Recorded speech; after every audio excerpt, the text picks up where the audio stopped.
On va s'intéresser aujourd'hui à l'un des moteurs les plus puissants de nos vies, cette soif d'être connu. Mais et si ce besoin, celui qu'on ressent tous les jours en ligne, n'était pas juste une émotion? S'il s'agissait en fait d'une loi fondamentale de l'univers, aussi vieille que le temps lui-même? C'est l'histoire qu'on va explorer ensemble. Alors, tout part d'une sensation qu'on connaît bien, ce geste de faire défiler son écran, encore et encore. Cette recherche d'un like, d'un commentaire, bref, d'une validation. C'est le symptôme le plus moderne de ce qu'on va appeler la faim de reconnaissance, un besoin si profond qu'il guide nos actions, souvent sans même qu'on s'en aperçoive. Ce chiffre, c'est le nombre de personnes sur les réseaux sociaux. Presque 5 milliards d'humains qui cherchent, chacun à sa manière, à être vus, à être entendus, à exister aux yeux des autres. C'est tout simplement la plus grande manifestation collective de ce besoin dans toute l'histoire de l'humanité. Et c'est là que ça devient vraiment intéressant. L'idée centrale, c'est que cette faim, elle n'est pas née avec Instagram. Ce n'est pas un bug de notre psychologie. Non, c'est une caractéristique fondamentale, une sorte de force cosmique inscrite dans la structure même de la réalité, et ce, depuis le Big Bang. Ok, mais quel est le rapport entre un like sur une photo et le Big Bang? Pour le saisir, il faut complètement changer de perspective. On va mettre la psychologie de côté un instant et on va s'intéresser à la physique. Parce que ce besoin, avant toute chose, c'est un principe qui organise l'univers. Cette phrase, elle change tout.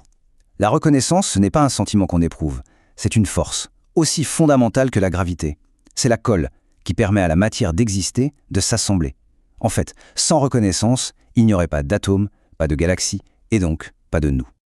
Voilà un peu le plan de route de notre analyse. On va suivre cette force, cette reconnaissance, depuis ses débuts, depuis les interactions hyper simples entre particules, jusqu'à son expression la plus complexe, la plus récente, l'intelligence artificielle.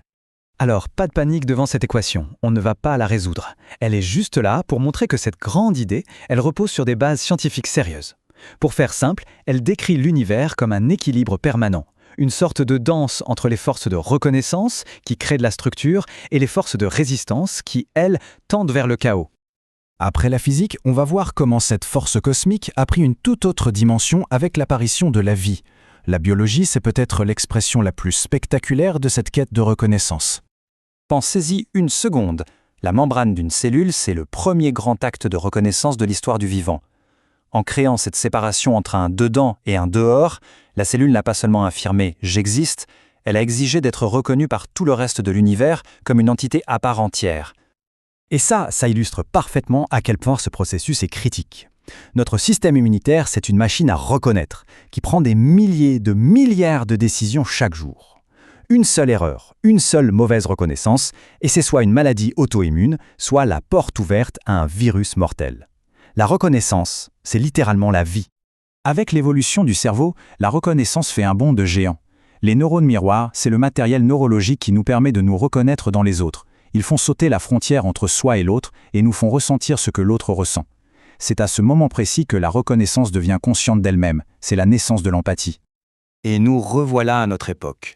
Nos vies numériques, cette course effrénée aux likes, tout ça, c'est la conséquence directe de cette pulsion cosmique et biologique profondément ancrée en nous.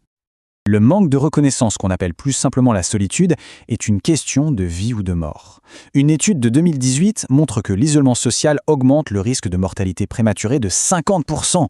50%, c'est plus que l'obésité. C'est incroyable. Ne pas être vu, ça peut littéralement tuer. Cette citation de Sherry Turkle, elle résume parfaitement le paradoxe actuel.